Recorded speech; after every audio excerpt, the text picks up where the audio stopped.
Before quartz, before smartwatches, before marketing turned every timepiece into a lifestyle accessory, there was a man who believed that watches could do more than tell time. They could speak it, shape it, electrify it. This is the legacy of Léon Hatot.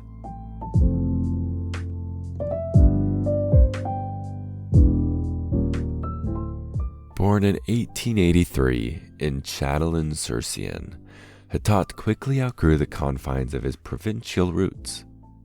He studied at the prestigious École de horology in Besançon, but it wasn't long before Paris called. There, Hatot became a rising star, an artist of both time and form. By 1911, he had acquired the respected Bredillard firm, giving him not just design mastery, but manufacturing muscle. And what he did with it changed French watchmaking forever. Hatot's world was the roaring 1920s, a time of jazz, geometric elegance, and a thirst for modernity. He thrived in the Art Deco era, designing slender, platinum watches for women that doubled as jewelry, combining meticulous mechanical movements with diamonds, sapphires, and bold lines. His creations were worn not just to be seen, but to be remembered. But while most were content designing for the wrist, Hatot had a bigger idea. What if time could be electric? In 1923, he introduced the Hatot brand and unveiled electromagnetic clocks powered by batteries, a radical departure from winding stems and mainsprings. These sleek, minimalist clocks showed up in train stations, embassies, and public halls across France.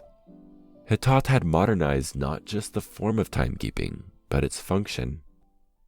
In 1925, he was awarded the Grand Prix at the Paris Exposition Internationale des Arts Décoratifs and the Légion d'honneur soon after.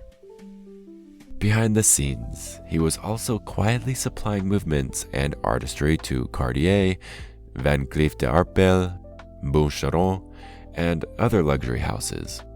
Hatot wasn't always the name on the dial, but his fingerprint was everywhere. His company became a hidden engine behind the golden age of French horology. Then the silence came. War disrupted the flow of luxury. Innovation took a backseat to survival. Hatot passed away in 1953, and with him, the electricity of the brand dimmed. The stepping motor he helped pioneer would live on in quartz technology, but the name Léon Hatot gradually faded into the footnotes. Until 1999. That year, the Swatch Group unearthed a forgotten treasure, Hatot's design archives. Over 5,000 original sketches and models frozen in time. They saw potential in reviving the brand, not as a mass market name, but as a boutique maison of high art timepieces. The new Léon Hatot was marketed as feminine, refined, and unapologetically elegant. Watches like l'Argosone, inspired by the free-spirited flapper era, and the Heartbreaker chronograph, with a heart-shaped window revealing its beating movement, showcased the brand's emotional and architectural soul. There was even a bold moon phase chronograph, layering time complications within a deconstructed modernist case. Each release carried Hatot's DNA, a devotion to beauty, rhythm, to resonance. And yet, something didn't catch. Perhaps it was the crowded market. Perhaps it was the quiet rollout.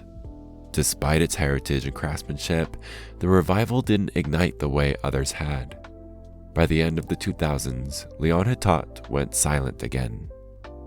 Today, the brand exists more as a legend than a logo, but one worth revisiting.